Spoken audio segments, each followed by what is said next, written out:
Thousands gathered at indoor stadium and peace ground in Churachandpur on Sunday to observe what they termed a separation day, marking 3 years since the outbreak of ethnic violence on May 3, 2023 and the displacement of the Kuki-Zo community from the Imphal Valley.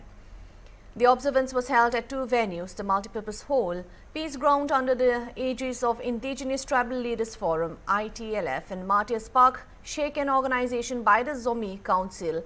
And also both programs were conducted in a solemn manner.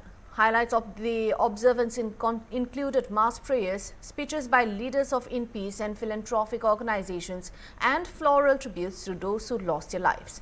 Artists also presented special performances expressing remembrance and tribute to victims, marking the significance of the day. ITLF spokesperson Ginza Walzong said, May 3, 2023 was the day when the Kuki-Zo people were not merely asked to leave the Imphal Valley, but driven out by violence, fear, fire and force, with their homes reduced to ashes and lives shattered.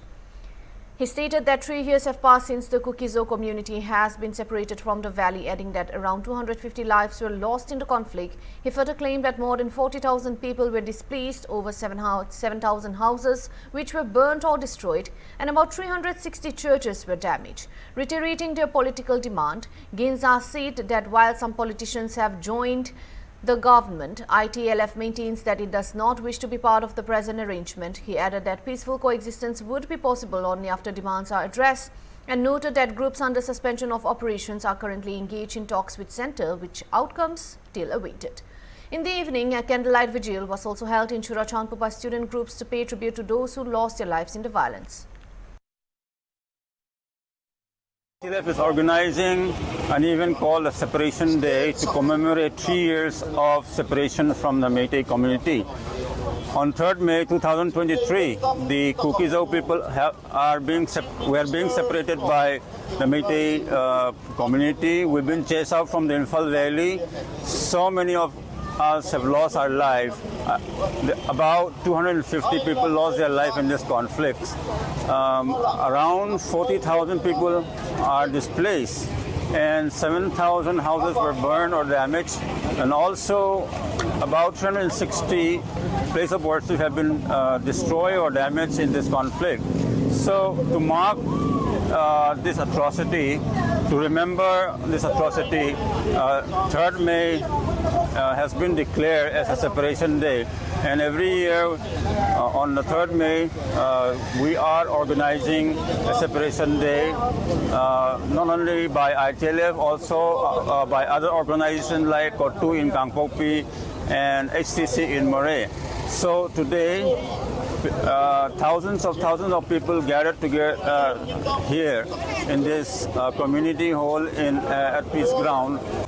The event consists of a mass prayer, praying for the people who lost their life, praying for the people who lost their homes and house, and praying for the leaders to lead us in this movement, and praying for the future of our movement.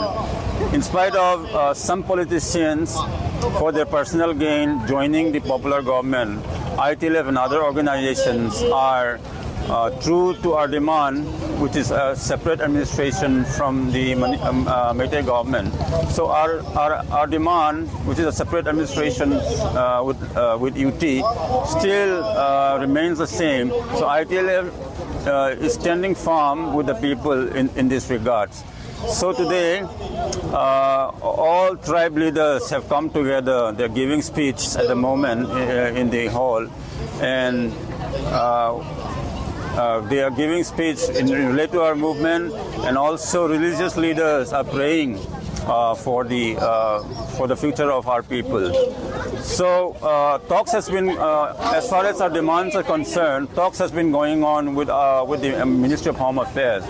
We have been meeting the government many times, and recently also the SOO group had a meeting with the MHA in Delhi. So as long as talks are going on, it is a sign that things are progressing.